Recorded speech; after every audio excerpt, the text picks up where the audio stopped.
গত বছরের আমাদের যে জিডিপির যে হিসাব, জিডিপি গ্রোথের হিসাবে এটা একটা ফাইনালাইজ হয়েছে।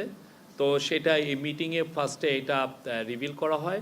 সেটা হচ্ছে যে আপনি জানেন গত বছর অর্থ বছর শেষ হয় জুন 30, 2024, মানে এটা 2023-2024 অর্থ বছরের ফাইনাল হিসাব। জিডিপির গ্রোথ হচ্ছে 4.22, যেটা আগে দেখানো হয়েছিল 5.8 সামথিং। আপনি একটু দেখে নিন, এটা 4.22%, যেটা আগে দেখা হয়েছিল প্রভিশনাল গ্রোথে দেখানো হয়েছিল 5.82, কিন্তু ফাইনাল ফিগার হচ্ছে 4.22%।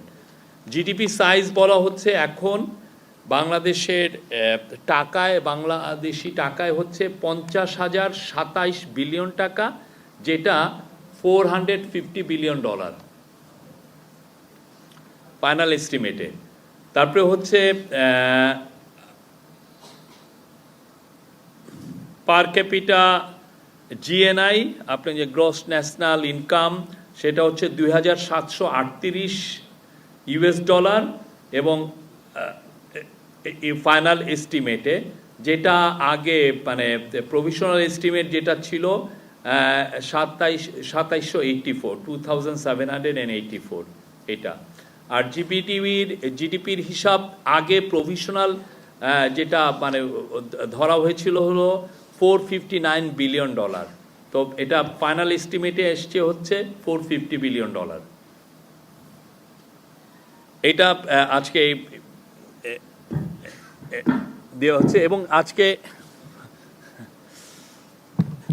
আজকে আরও একটা বিষয় আসছে, সেটা হচ্ছে যে আপনারা জানেন যে কালকে অপারেশন ডেভিল হান্ট শুরু হয়েছে, এবং ওরই পরিপ্রেক্ষিতে আপনারা জানেন কিছুদিন আগে প্রফেসর ইউনূস জানিয়েছিলেন, একটা মিটিং করেছিলেন একটা সিনিয়র আইন শৃঙ্খলা বাহিনীদের কর্মকর্তাদের সাথে। সেখানে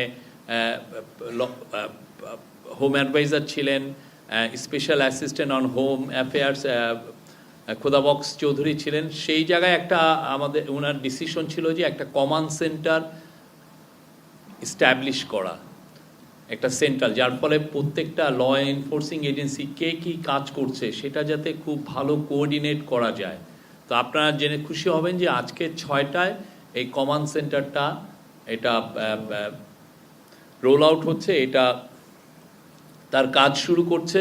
এবং এইখানে রেগুলার যেগুলো আইন শৃঙ্খলা বাহিনী যেগুলো আছে, যেগুলো হোম মিনিস্ট্রির সাথে যুক্ত, পুলিশ আছে, বিজিবি আছে, তারপরে কোস্টগার্ড আছে, র্যাব আছে, এদের বাইরে যে আরও থাকবে হচ্ছে আর্ম ফোর্সেসেরও এখানে প্রতিনিধি থাকবে। এটা একটা পুরো, আপনারা জানেন আর্ম ফোর্সেস ল এনফোর্সিংয়ের কাজ করছে, তাদেরকে ম্যাজিস্ট্রেসি পাওয়ারও দেওয়া হয়েছে সেই অগাস্ট মাসের থেকে। তো আমরা আশা করছি যে এর ফলে বাংলাদেশে আইন শৃঙ্খলা পরিস্থিতি আরও উন্নত হবে এবং খুব কুইক রেসপন্স করা যাবে। পুরো জায়গায় যদি দেখা যায় যে কোনো আইন শৃঙ্খলা পরিস্থিতির অবনতি হওয়ার একটা আশঙ্কা হচ্ছে, সেখানে এই কুইক রেসপন্স করবেন তারা। আর আজকে আর একটা বিষয় হচ্ছে যে আমরা কোরিয়ান ইপিজেড, আপনারা জানেন কোরিয়ান ইপিজেড বাংলাদেশে যেগুলো বেসরকারি এবং বিদেশি বিনিয়োগের যেটা ইপিজেড, এটা ইপিজেড মানে এক্সপোর্ট প্রসেসিং জোন, একটা ইন্ডাস্ট্রিয়াল পার্ক, সেটা 2500 একরের উপর একটা জায়গায়। এইটা কোরিয়ান ইপিজেডের একটা জমি নিয়ে অনেক দিন সমস্যা ছিল, বিশেষ করে গত স্বৈরাচারী গভর্নমেন্টের আমলে এই জমিটার দিকে চোখ পড়েছিল সেই সময়ের খুবই বড় বড় পলিটিশিয়ানরা। তারা চাচ্ছিলেন যে তার জমিগুলো, এই 2500 জমি যিনি ডেভেলপ করেছেন, এটা তারা নিয়ে নিতে চাচ্ছিল। ফলে যেটা হয়েছে যে কোরিয়ান ইপিজেডের এই অনেক বড় বড় কোম্পানি, কোরিয়ান আপনি জানেন স্যামসাং, এরা অনেক বড় বড় কোম্পানি এখানে কোরিয়ান ইপিজেডে ইনভেস্টমেন্ট করতে চাচ্ছিল, কিন্তু এই যে জমি নিয়ে যে জটিলতা, সেটার কারণে এটা হচ্ছিল না, এই জটিলতাটা যাচ্ছিলই না। তো এত বছর ধরে কিহাকসুন, উনি বাংলাদেশে one of the largest investor, এবং কিহাকসুনের ইয়াংওয়াং হচ্ছে বাংলাদেশের লার্জেস্ট গার্মেন্ট এক্সপোর্টার। এই যে সমস্যাগুলো তৈরি করছিল সেই সময় পতিত স্বৈরাচারের কানেক্টেড পলিটিশিয়ানরা বা তাদের পাওয়ারফুল পলিটিশিয়ানরা, এর ফলে বিদেশি যে বিনিয়োগ, বড় একটা বিনিয়োগ বাংলাদেশে আসে নাই। এবং ইভেন কিহাকসুন নিজে বাংলাদেশের বিনিয়োগের বাইরে উনি অনেক বিনিয়োগ ভিয়েতনামে নিয়ে গেছেন, সেখানে তার কোম্পানি অনেক বড় হয়েছে। তো আমাদের এই প্রথম একটা বড় চ্যালেঞ্জ ছিল যে এই কোরিয়ান ইপিজেডের যে ল্যান্ডের সমস্যাটা যে করেই হোক এটা এটা ঠিক করতে হবে। এবং আমরা কোরিয়ান ইপিজেডকে আমরা কথা দিয়েছিলাম 6ই ফেব্রুয়ারির মধ্যে তাদের যে ল্যান্ডের যে সমস্যাগুলো এটা দূরীভূত হবে, এবং আমরা ঠিক 6ই ফেব্রুয়ারি তাদের হাতে তাদের ল্যান্ডের মিউটেশন পেপার সমস্ত কিছু তাদের হাতে হস্তান্তরিত। এখানে এখন আর কোরিয়ান ইপিজেডের কোনো ধরনের কোনো সমস্যা নাই। আমরা আশা করব কোরিয়ান ইপিজেডে বড় বড় বিনিয়োগ আসবে এবং এর ফলে হাজার হাজার জব তৈরি হবে, খুব ভালো ভালো জব তৈরি হবে। আর আজকে লাস্ট এবং সবচেয়ে ইম্পর্টেন্ট জিনিস হচ্ছে যে বাংলাদেশের অর্থনীতির গত 6 মাসে কি করলো এবং আমরা আগামী একটা বছর বা আমাদের যতদিন টেনিউর আছে আমরা কি করতে চাচ্ছি সেটার উপরে একটা বড় একটা পেপার প্রেজেন্টেশন হয়েছে। আমরা এই পেপারটা খুব দ্রুত এটার যেগুলো মূল সারবস্তু সেগুলো আপনাদের সাথে হাজির করব, খুব দ্রুত এটা আপলোডেড হবে। তো তার আগে আমরা যেটা বলি যেটা জানাচ্ছি যে সেটা হচ্ছে যে এখানে অনেকগুলো বিষয় নিয়ে আসছে, মূল্যস্ফীতির গতিধারা নিয়ে আসছে, মূল্যস্ফীতি কোথায় হচ্ছে, তারপরে খাদ্য নিরাপত্তার উপরে একটা প্রেজেন্টেশন ছিল, রাজস্ব বিদ্যুৎ জ্বালানি নিরাপত্তা নিয়ে একটা বড় প্রেজেন্টেশন ছিল, রাজস্ব আহরণ আমরা কেমন করছি, কেন রাজস্ব আহরণের উপর নির্ভর করছে যে সরকারি কর্মচারীর বেতন বা সরকারের ডেভেলপমেন্ট এক্সপেন্সেস মিট আপ করা। আর এছাড়া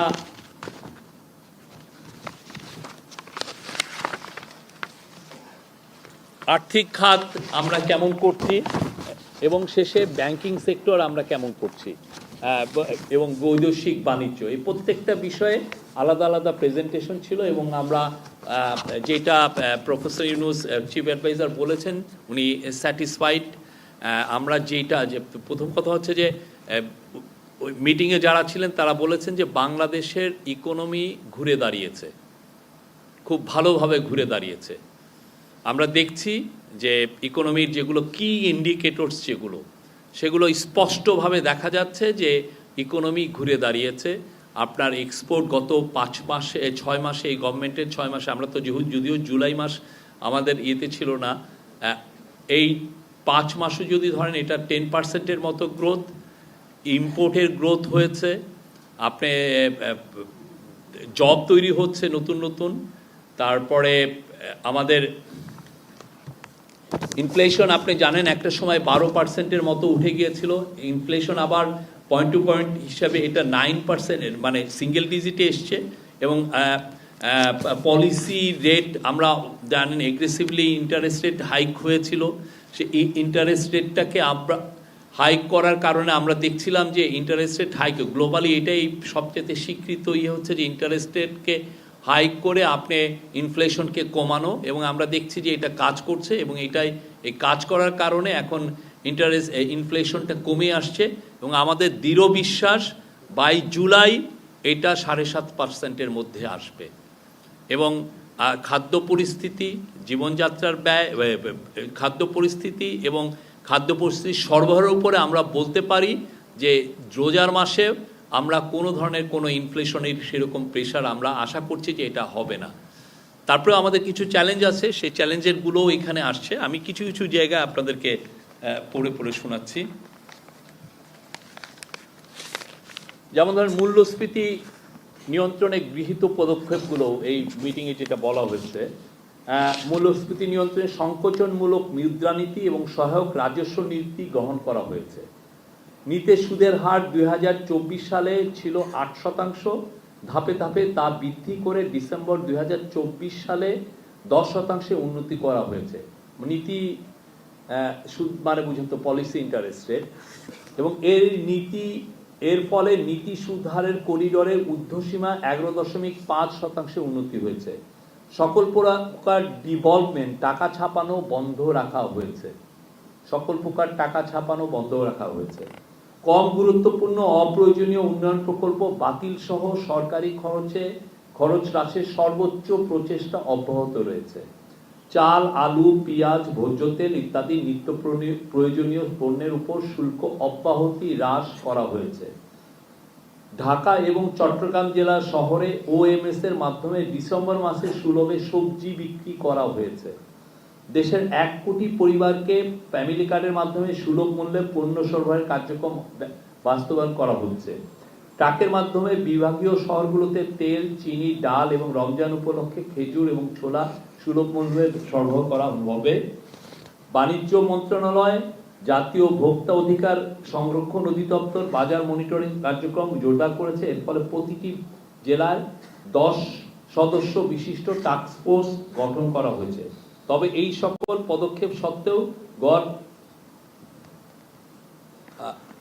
আমি বলি যে 2022-23 সালে অর্থবছর হতে গড় মূল্যস্ফীতি আসলে 9% উপরে ছিল।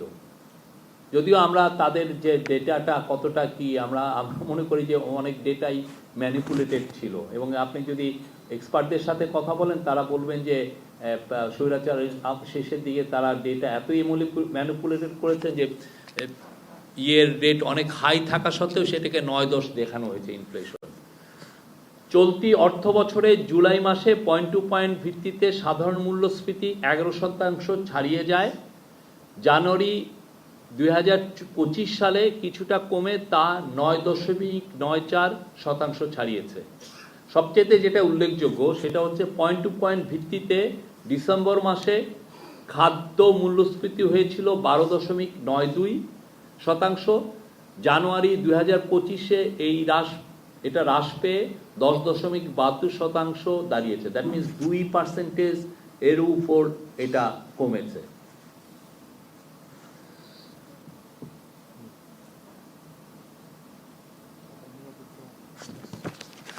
আর এটা ছিল হলো মূল্যস্ফীতির উপরে। তারপরে খাদ্য নিরাপত্তার বিষয়ে আমি বলছি।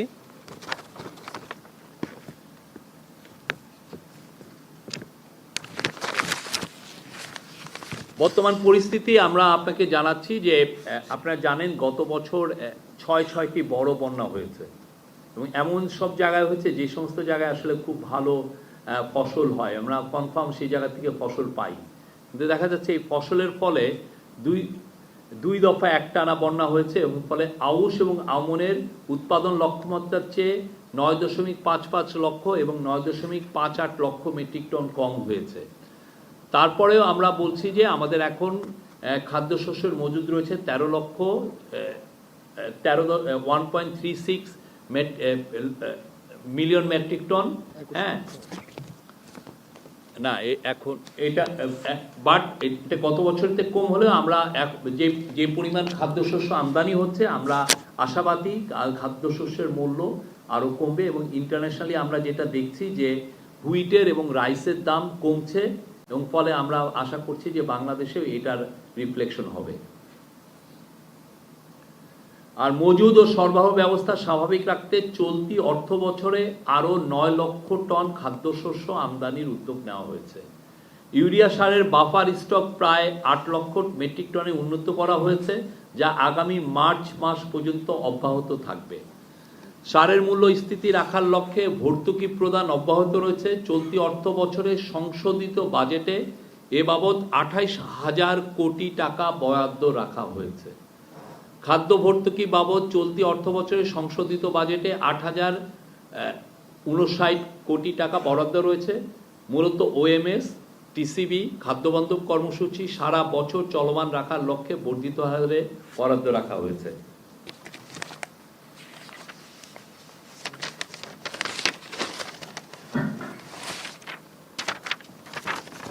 আমার মনে হয় এগুলো আরো কি করবো আপনারা একটু পাবেন। তারপরে বলছি বিদ্যুৎ ও জ্বালানি নিরাপত্তা। বিদ্যুৎ খাতে স্বচ্ছতা ও জবাবদিহিতা নিশ্চিতকরণে বিদ্যুৎ ও জ্বালানির দ্রুত সরবরাহ বৃদ্ধি বিশেষ বিধান আইন 2010 রহিত করা হয়েছে। আপনারা জানেন এই আইনটা ছিল চুরির খুব মডেল একটা। এর মাধ্যমে অনেকে বলেন লক্ষ কোটি টাকা চুরি করা হয়েছে একটা আইনের পরে। বিদ্যুৎ খাতে বকেয়া ব্যাপকভাবে কমিয়ে আনার লক্ষ্যে চলতি অর্থ বছরে ভর্তুকির পরিমাণ 40,000 কোটি টাকা থেকে বৃদ্ধি করে সংশোধিত বাজেটে ৬২,০০০ কোটি টাকায় উন্নীত করা হয়েছে। গ্রাহক পর্যায়ে বিদ্যুতের মূল্য বৃদ্ধি না করে উৎপাদন খরচ কমিয়ে আনার মাধ্যমে ভর্তুকি নিয়ন্ত্রণে বিভিন্ন কার্যক্রম গ্রহণ করা হচ্ছে। এর ফলে চলতি অর্থ বছরের সর্বমোট ১১,৪৪৪ কোটি টাকা সাশ্রয়, প্রায় 10% ব্যয় হ্রাস করা সম্ভব হবে বলে অনুমান করা হচ্ছে।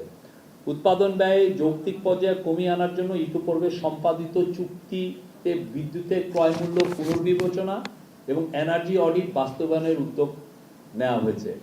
দেশীয় উৎস হতে গ্যাস সরবরাহ বৃদ্ধির লক্ষ্যে নতুন কূপ খননের মাধ্যমে দৈনিক ৬৪৮ মিলিয়ন ঘনফুট গ্যাস উৎপাদন বৃদ্ধির পরিকল্পনা গ্রহণ করা হয়েছে।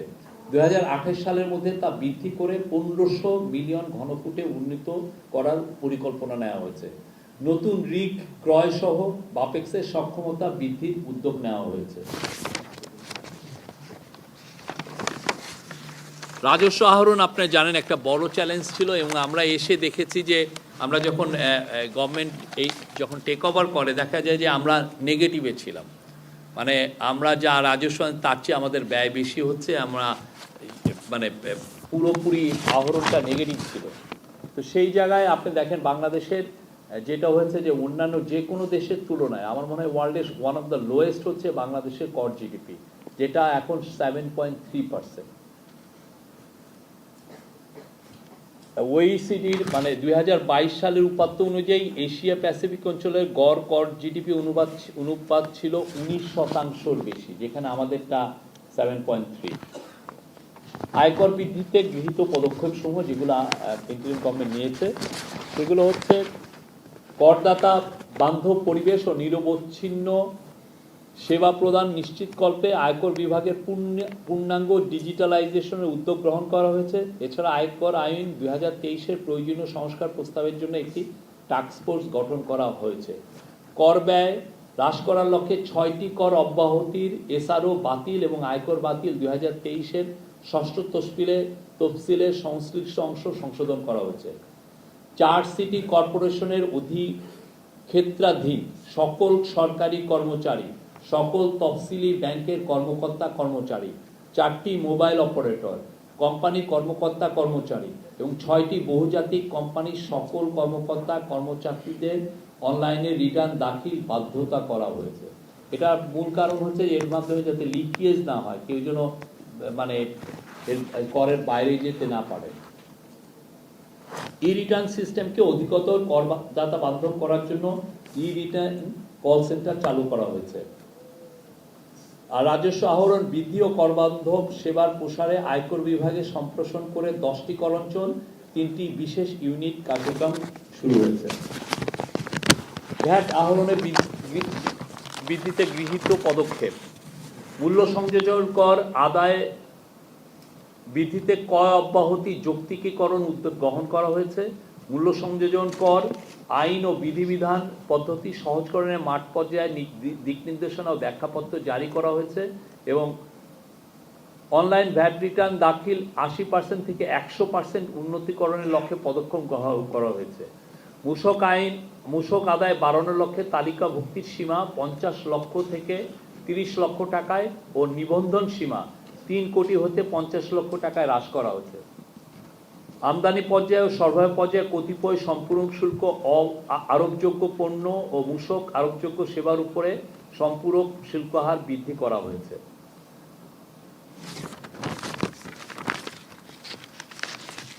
এটা আমি আর কাস্টম সেটটা পড়লাম না।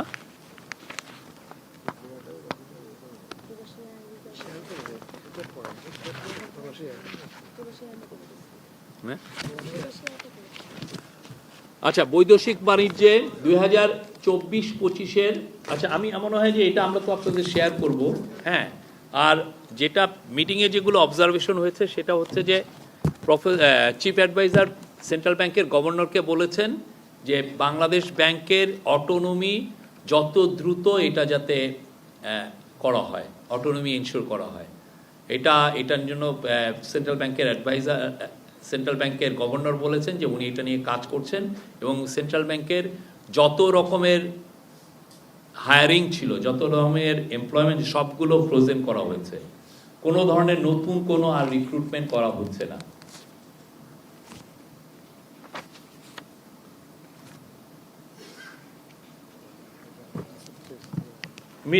মিটিং এর মধ্যে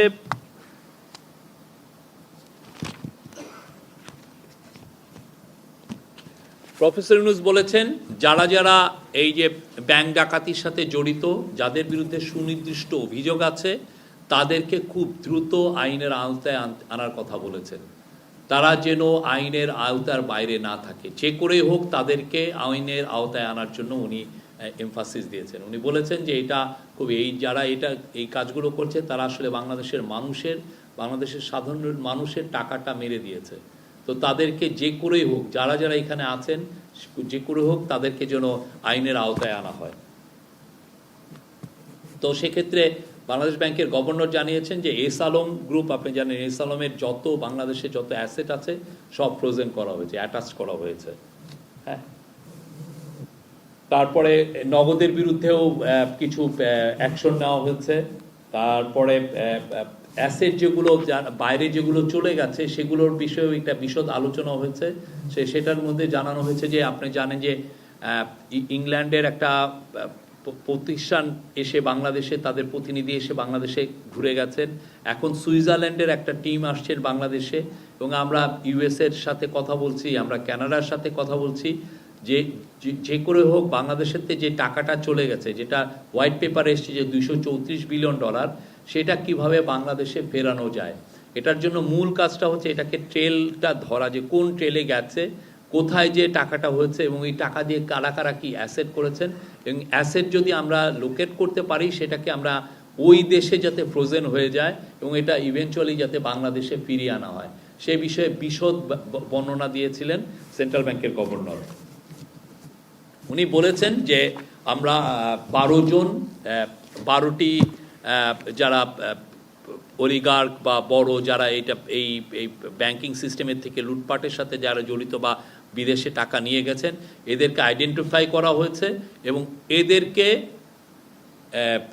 এদের বিরুদ্ধে এরা কিভাবে টাকা নিয়েছেন সেটার ট্রেলটা আমরা দেখছি, এবং সেটার জন্য আমরা বিদেশি এক্সপার্ট আমরা নিচ্ছি। আমরা দেখছি যে কিভাবে এই টাকাটা, এটার একটা ইস্টাবলিশ একটা সিস্টেম আছে কিভাবে টাকাটা আনা যায়, এবং সেটা আমরা ফলো করছি। পুরো ইন্টারন্যাশনাল যেগুলো প্রোটোকল আছে, ইন্টারন্যাশনাল নর্মস যেগুলো আছে, সেগুলো নিয়ে কাজ করি, এবং এই কাজের জন্য একটা স্পেশাল এফার্ট দেওয়া হচ্ছে। স্পেশাল টাস্কফোর্স আছে, টাস্কফোর্স কাজ করছে, BFIU কাজ করছে, বাংলাদেশ CID কাজ করছে, ন্যাশনাল বোর্ড অফ রেভিনিউ কাজ করছে, তাদের ইন্টেলিজেন্স ইউনিট আছে এটা কাজ করছে, ACC কাজ করছে।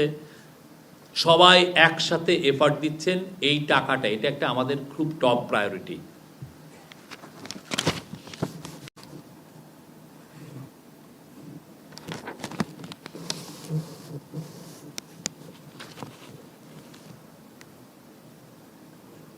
আর ব্যাংকের ক্ষেত্রে উনি বলেছেন যে ব্যাংকের মনিটরিংটা আরো ইন্টেন্সিফাই করা হবে, এবং 2টা ব্যাংকের উন্নতিতে উনি জানিয়েছেন যে খুব র্যাপিডলি তারা তাদের উন্নতি করেছে।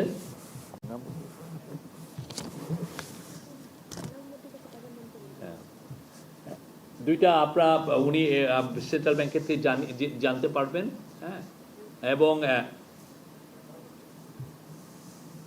পাবলিক সেক্টর ব্যাংকেও যাতে আরো উন্নতি হয়, সেখানে ডিসিপ্লিন ফিরে আসে, সেগুলো নিয়েও কাজ করা হচ্ছে।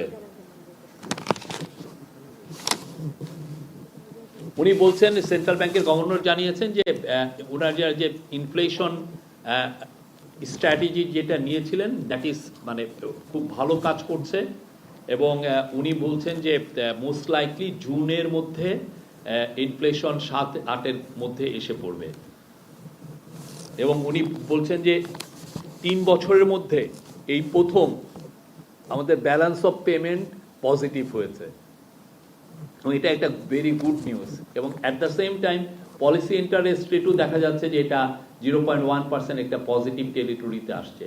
এটা ইটস এ সাইন যে আমাদের ইনফ্লেশন আরো কমবে সামনে এটা, এবং আমরা আশা করছি এই ফেব্রুয়ারি এবং মার্চ মাসে এটা খুব ভালো মতো অব্যাহত থাকবে, এবং এইটার বেনিফিটটা আমরা যারা রোজার মাসে আমরা দেখব।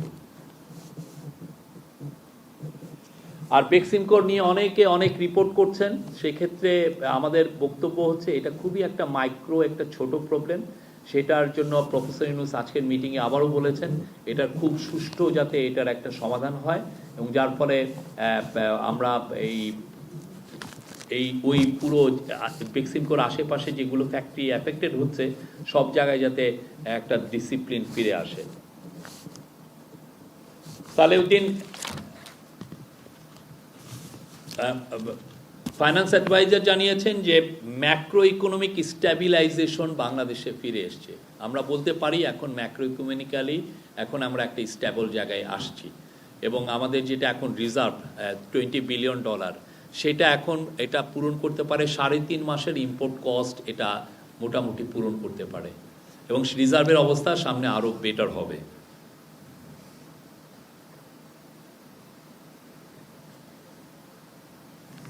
প্রফেসর ইউনূস সবাইকে ধন্যবাদ দিয়েছেন ইকোনমি ম্যানেজমেন্ট ভালোভাবে ম্যানেজ করার জন্য, বাট উনি বলেছেন we need to do better. আমরা একটা রুইন ছিল, আমরা খুবই একটা বাজে অবস্থায় নিয়েছি, সেই জায়গা থেকে এখন একটা যে জায়গায় আসছে উনি বলেছেন এটার থেকে আরো বেটার জায়গায় নিতে হবে, এটা আমাদের চ্যালেঞ্জ।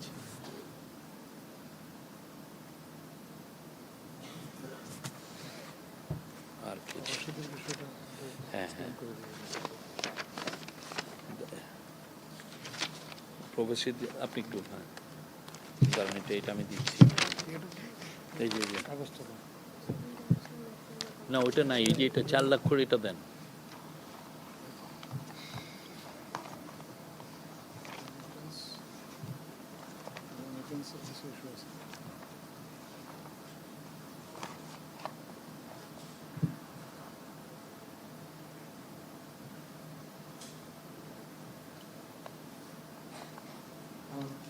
আজকের বৈঠকে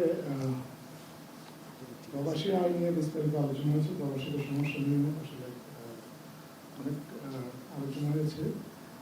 গত 6 মাসে দেখা গেছে যে 23% মতো প্রবাসী আয়ের প্রবৃদ্ধি আছে, এবং দেখা গেছে যে আমাদের যে বিদেশি যে মাইগ্রেশন, এই মাইগ্রেশনটা বাড়ছে। তবে মাননীয় প্রধান উপদেষ্টা বলেছেন যে এগুলো এখনই সেলিব্রেট করার কিছু নেই, কারণ এখানে আরও অনেক সম্ভাবনা রয়ে গেছে। এই সম্ভাবনাগুলোকে কাজে লাগানোর জন্য উনি আমাদের যারা সংশ্লিষ্ট কর্মকর্তা আছে বা সংশ্লিষ্ট সরকারি দপ্তর আছে ওখানে নির্দেশ করে ওনাদেরকে নির্দেশ দিয়েছেন। আর প্রবাসীদের যে কিছু সমস্যা আসে, যে সমস্যাগুলো যাতে সমাধান করা যায়, মাইগ্রেশন বাড়ানোর জন্য উনি প্রথমত যে কয়েকটা দেশে এখনও ভিসা বন্ধ আছে বা রিক্রুটমেন্ট বন্ধ আছে, এগুলো যাতে দ্রুত চালু করা যায় এবং এই বিষয়ে ব্যবস্থা নেওয়ার জন্য প্রবাসী কল্যাণ মন্ত্রণালয়কে আহ্বান জানিয়েছেন। আরও যে মেশিন রিডেবল পাসপোর্টের কথা আমরা বলেছিলাম যে এর আগে যে অনেকগুলো মেশিন রিডেবল পাসপোর্টের প্রক্রিয়াগত কিছু জটিলতার কারণে মেশিন রিডেবল পাসপোর্টের অনেক আবেদন পেন্ডিং ছিল এবং এগুলো পাঠানো যাচ্ছিল না। প্রায় 4 লক্ষ পেন্ডিং মেশিন রিডেবল পাসপোর্ট বাংলাদেশের দূতাবাসগুলোতে পাঠানো হয়েছে, এবং এর আগে থেকেও কিছু পাসপোর্ট ছিল যেগুলো বিতরণের জন্য প্রস্তুত ছিল, কিন্তু নানা কারণে এগুলো বিতরণ হয়নি। সেই বিতরণগুলো সম্পন্ন করা হয়েছে।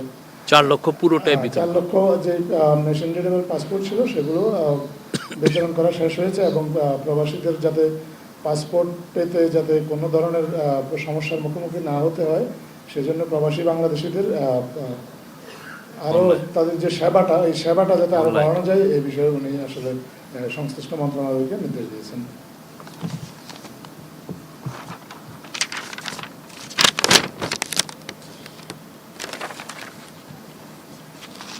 আই থিঙ্ক এগুলোই ছিল আমাদের আজকের প্রচুর বড় হয়েছে। আপনারা মানে আপনারা রেডি ফর এনি কোয়েশ্চেন্স।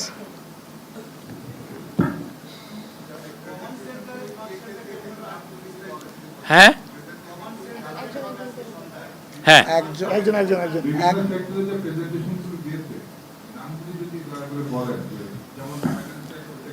না, মূল প্রেজেন্টেশনটা দিয়েছেন ফাইন্যান্স সেক্রেটারি, হ্যাঁ, খায়রুজ্জামান সাহেব উনি দিয়েছেন, কিন্তু সবাই এটার পরে যেটা উনি এটা প্রেজেন্টেশন দেওয়ার পরে এটা ডিসকাশন হয়েছে যে আমরা আরও কোথায় কি ইমপ্রুভ করতে পারি, রিভিউ হয়েছে, এবং আরও কোথায় কোথায় কাজ, এবং সেই যেটা হয়েছে যে চিফ অ্যাডভাইজার প্রত্যেকটা ধরে ধরে বলেছেন যে এই জায়গায় আমাদের ইমপ্রুভমেন্ট দরকার, এই জায়গায় আমাদের রিফর্ম দরকার। বাংলাদেশ ব্যাংকের অটোনমি, বাংলাদেশ ব্যাংকে যাতে খুব তার ইন্ডিপেন্ডেন্টলি কাজ করতে পারে সেটার বিষয়ে খুব বলেছেন।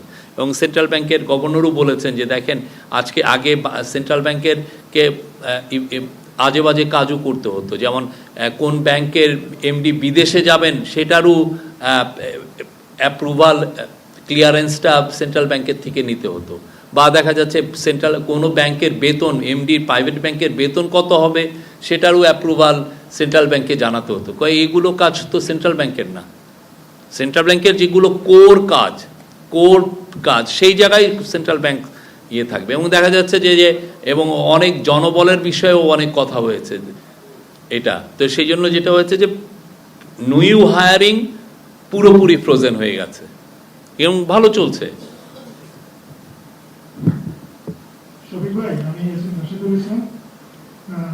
আমাদের মাননীয় প্রধান উপদেষ্টা অর্থনীতির সার্বিক পরিস্থিতিতে সন্তুষ্টি প্রকাশ করেছে এবং আমরা দেখেছি যে গত 6 মাসে remittance, export, exchange rate, reserve সবকিছু ভালো করছি। কিন্তু আপনি জানেন যে সিপিডি সাম্প্রতিক সময় বলেছে যে গত 6 মাসে সরকারের অর্থনীতিতে খুব কার্যকর পদক্ষেপ নিতে দেখি নাই। কার্যকর পদক্ষেপ না নিলে ইকোনমি এই জায়গায় কিভাবে আসে, এক্সপোর্টেরই বা এইভাবে কিভাবে গ্রোথ হয়, বা ইনফ্লেশনই বা কিভাবে নেমে আসে, বা ব্যাংকিং সেক্টরেই কিভাবে ডিসিপ্লিন আসে, ঠিক না? এটা অনেকে ওনাদের অবজারভেশন দিয়েছেন, আমরা সবাইকে ওয়েলকাম জানাই, সবাই তাদের মন্তব্য করবেন। ওনারা সিপিডি খুব নামকরা থিঙ্ক ট্যাঙ্ক, কিন্তু আমার মনে হয় যে ওনাদের কাছে সম্পূর্ণ ডেটা নাই, বা আমরা কি মেজারগুলো করেছি সে মেজারগুলো নিয়েছি সে বিষয়ে ওনারা আমার মনে হয় আরও জানাশোনার বিষয় ছিল, সেটা হয়তো আর নাই। আমি মনে আমি যোগান্তরের কাজ করছি। ডাটা ম্যানিপুলেশনের কথা যেটা বলছেন যে জিএনআই পার ক্যাপিটা 2738 মার্কিন ডলার, কিন্তু বাজেটের লক্ষ্যমাত্রা তো এরকমই ছিল কাছাকাছি। কিন্তু এটা যদি হয় ডাটা ম্যানিপুলেশনটা কিভাবে হয় এটা বলবেন? কোন ডাটা ম্যানিপুলেশন? আপনি জিডিপি এবং অন্যান্য ডাটা ম্যানিপুলেশন নিয়ে বলছিলেন যে ডাটা ম্যানিপুলেট করা হয়েছে, কিন্তু এটা জিএনআই যেটা 30 জুন পর্যন্ত যেটা, হ্যাঁ, 2738 মার্কিন ডলার বাজেটের লক্ষ্যমাত্রা এবং আগের বছরগুলোতে এটা গত বছরের কথা বলছি, এই বছরের না, গত বছরেরটা 2023-24-এর। আরেকটা বিষয় হলো ব্যালেন্স অফ পেমেন্ট এবং রিজার্ভ নিয়ে যেটা বলছি হ্যাঁ। সেটা। তবে এখন বর্তমানে আমদানি এবং বিলাসী পণ্যের আমদানি সম্পূর্ণ বন্ধ, এবং আমাদের দেশের মানুষের বড় একটা অংশ ইন্ডিয়াতে চিকিৎসার জন্য যায়, তো ইন্ডিয়াতে চিকিৎসা বন্ধ, তো সেখানে তো রিজার্ভ বেড়ে গেছে। কিন্তু এটা এর বিপরীতে তো রপ্তানি এবং সবকিছু আসতেছে, সবকিছু সামান্য। এই দুইটা ব্যয় যদি হতো ব্যালেন্স অফ পেমেন্ট এই অবস্থায় থাকতো না। অর্থনীতি কিভাবে ঘুরে যাচ্ছে সেটা বলছে। আমাদের লাক্সারি পণ্য যে খুব বেশি আসে তা না, ঠিক আছে, সেটার যে খুব রিফ্লেকশন হয় সেটা না। আর ইন্ডিয়াতে কতজন যাচ্ছেন সেটাও না, কিন্তু কথা হচ্ছে যে আমরা দেখছি যে এক্সপোর্টের পারফরমেন্স খুবই ভালো, এবং ইম্পোর্ট আমরা দিব, ইম্পোর্টও তো ঘুরে দাঁড়িয়েছে, ইম্পোর্ট গ্রোথ হচ্ছে। এবং আপনি চিটাং পোর্টের এটা একটা বড় বিষয় হচ্ছে চিটাং পোর্টে কন্টেনার হ্যান্ডলিং, এটা যদি আপনি দেখেন ওইখানেও দেখবেন যে প্রায় আপনি কিছুদিন আগে এটা এসছে 7.5 না 10% মতো, আমি ফিগারটা আমার কাছে মনে নেই, বাট খুবই ভালো পজিটিভ একটা ফিগার। তো এগুলো দিজ আর অল ইন্ডিকেশন যে আমাদের ইকোনমি ঘুরে দাঁড়িয়েছে। সর্বশেষ একটা যেহেতু অর্থনীতি সমস্ত ইন্ডিকেটরগুলো ভালো বলছে, এলডিসি রাজস্ব নিয়ে কিছু ভাবছেন, এর আগের মিটিং আপনি বলছিলেন এটা বিবেচনা করছেন কিংবা নতুন কিছু ভাবা হচ্ছে কি কোনটা না, এটার জন্য এক্সপার্টরা আছেন, তারা এটা দেখবেন, সেটার জন্য খুব আরো ভালো চিন্তা ভাবনা করে এটা এক্সপার্টরা একটা বিষয় দেখবেন। আমি তাহির মৌসুম জুমাইতে কাজ করছি। গত শনিবার ধানমন্ডি 32 নম্বরে গিয়েছিলাম বিধান ও গণপূর্ত সচিব। সেখানে গিয়ে তিনি যেটা জানিয়েছেন যে বঙ্গবন্ধু স্মৃতি জাদুঘর সেটার জন্য একটা জমি বরাদ্দ দেওয়া হয়েছিল 20 কাঠা, কিন্তু সেখানে আসলে 5টা জমি দখলে আছে প্রায় 100 কাঠার মতো। তো সেটা নিয়ে এবং সর্বোপরি ধানমন্ডি 32 নাম্বার নিয়ে সরকারের ভবিষ্যৎ সিদ্ধান্ত বা এখন করণীয় কি বলে ভাবছে? সেটা কাউন্সিল অফ অ্যাডভাইজার এনারা দেখবেন, এটা নিয়ে আমাদের কাছে এই বিষয়ে কোনো ইনফরমেশন নেই। শফিক ভাই, আমি শাওন আক্তার আছি টিভিতে। আমি যেটা একটু জানতে চাচ্ছি যে ইনফ্লেশন কমানোর জন্য আসলে সুদের হার বাড়ানো এটাই পৃথিবীতে একমাত্র পথ, কিন্তু শ্রীলঙ্কায় যেভাবে ড্রাস্টিক্যালি ইনফ্লেশন নেমেছে আমাদের এখানে নামছে না, এটার কিছু কারণ অনেকেই বলে আমাদের এখানে যে ব্যবসায়িক অলিগার্করা রয়েছেন, এক নাম্বার 2 হচ্ছে সয়াবিন তেল হঠাৎ করে উধাও হয়ে যায়, তারপরে দাম বাড়ে, কোনো একটা পণ্য উধাও হয়ে যায় তারপর হঠাৎ দাম বাড়ে। এই বিষয়টা তদারকিতে আপনারা কি করছেন? না, এটা নিয়ে আজকে কিন্তু আপনি খুব ভালো একটা বিষয় ইয়ে করলেন। এটা নিয়ে কিন্তু মিটিংয়ে আলাপ হয়েছে যে শ্রীলঙ্কার, কিন্তু আপনার মনে রাখতে হবে শ্রীলঙ্কার আপনার জানা আছে যে শ্রীলঙ্কার ইনফ্লেশন কত উঠেছিল, ওইটা 60-70% উঠেছিল। আমাদের এখানে স্ট্যাবার্নলি এই জায়গায় এসেছিল, কিন্তু আমরা খুব নিয়ন্ত্রিত খুব এটাকে বলবো যে সফট ল্যান্ডিং করে এটাকে নামিয়ে আনা হয়েছে। হ্যাঁ, এবং আমরা মনে করি মানে আমাদের কাজটা we did better then what Sri Lanka did. হ্যাঁ, এবং আপনি সামনে আরও দেখবেন এটা 6-7% দিকে নেমে আসবে, 7-7.5 মতো নেমে আসবে।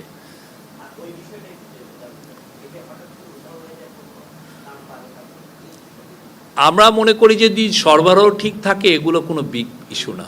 আমাদের মূল জিনিসটা হচ্ছে যে ভালো সরবরাহ নিশ্চিত করতে হবে। ভালো সরবরাহ ঠিক থাকলে দেখবেন যে আবার ওই যে এর আগেও তো একবার উধাও হয়ে গেল না, 2-3 দিন পর ওয়াই আবার নিয়ে আসছে। এখন আপনি যদি মনে করেন যে আমি 3-4টা পণ্য উধাও করে দিয়ে আমি কিছু মূল্য বাড়াবো, কিন্তু যদি বাজারে সাপ্লাই ঠিক থাকে তখন তো আর হোল্ডাররা এটা নিয়ে এগোতে পারে না, খুব বেশি কিছু করতে পারে না। এবং এটা নিয়ে বাণিজ্য মন্ত্রণালয় এটা নিয়ে কথা মিটিং করবে, এটা নিয়ে তারা ভাবছে। Don't worry, everything will be fine. আমি দুটো বিষয়ে কথা বলবো।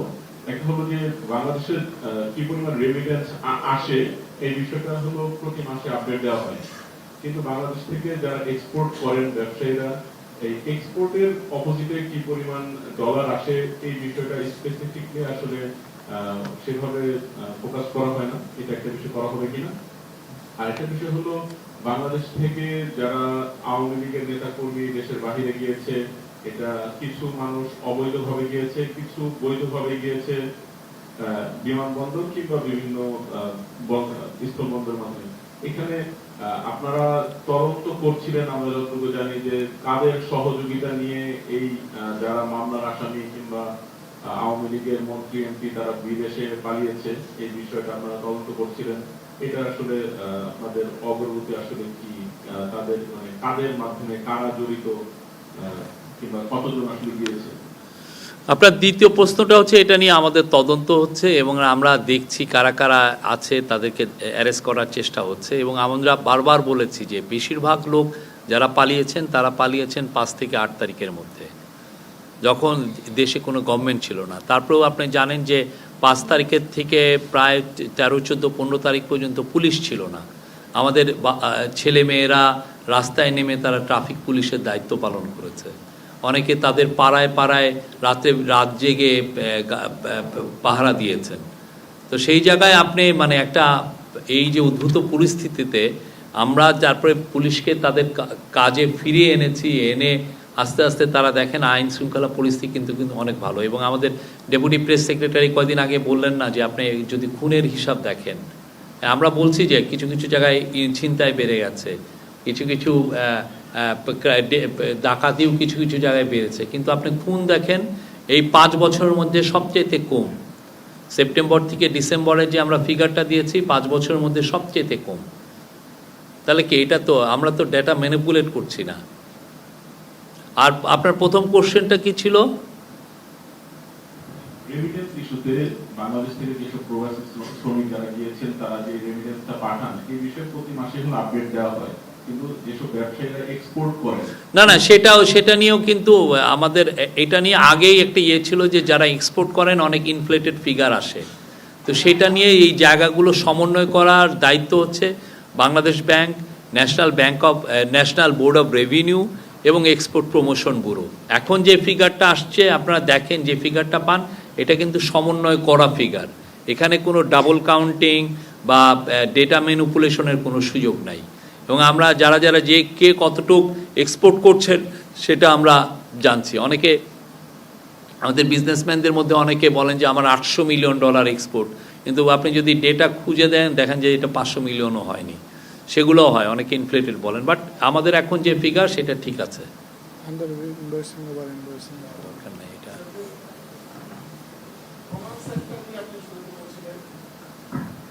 কমান্ড সেন্টার কার অধীনে চলবে বা এটা কি প্রক্রিয়ার মধ্যে পরিচালিত হবে এটা একটু বলবেন। আরেকটা হচ্ছে আপনার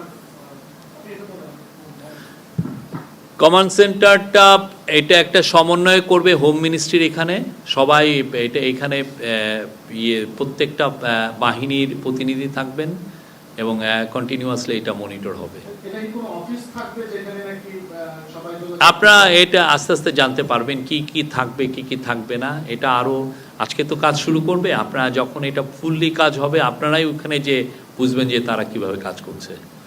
আরেকটা বিষয় আপনি বলছিলেন যে দুটো ব্যাংক ভালো করছে, বলতে কি আপনি থেমে গিয়েছেন। আমরা জানি যে কোনো ইতিবাচক সংবাদ কিন্তু আরেকটা সংবাদকে অনুপ্রাণিত করে আরেকটা ব্যাংকে হয়তো অনুপ্রাণিত করছে। আমরা একটি ব্যাংকের নামগুলো বলতে চাচ্ছি না, বা কোনো কারণে কি এটা হাইড করতে যাচ্ছি। আপনারা জানেন যে 10টা ব্যাংকের ক্ষেত্রে অনেক দুর্বলতা চিহ্নিত হয়েছিল। এই ব্যাংকগুলো যাতে তাদের দুর্বলতা কাটিয়ে উঠতে পারে সেজন্য তাদেরকে সরকারের পক্ষ থেকে নানা ধরনের সাপোর্ট দেওয়া হচ্ছে এবং আস্তে আস্তে ব্যাংকগুলো ঘুরে দাঁড়াচ্ছে। এবং এই যে ঘুরে দাঁড়ানোর প্রক্রিয়া, এই প্রক্রিয়া অনুসরণ করে ইউসিবি এবং ইসলামী ব্যাংক তারা এখন এর মধ্যে যথেষ্ট ভালো করছে এবং তারা তাদের যে সমস্যাগুলো আছে এগুলো কাটিয়ে উঠে তারা আবার পুনরায় তাদের যে স্বাভাবিক ব্যাংকিং কার্যক্রম সেটা এখন সেদিকে আস্তে আস্তে এগিয়ে গেছে। তারা ভালো করছে, এখন তারা ভালো করছে। আর এনি কোশ্চেন? লাস্ট শেষ।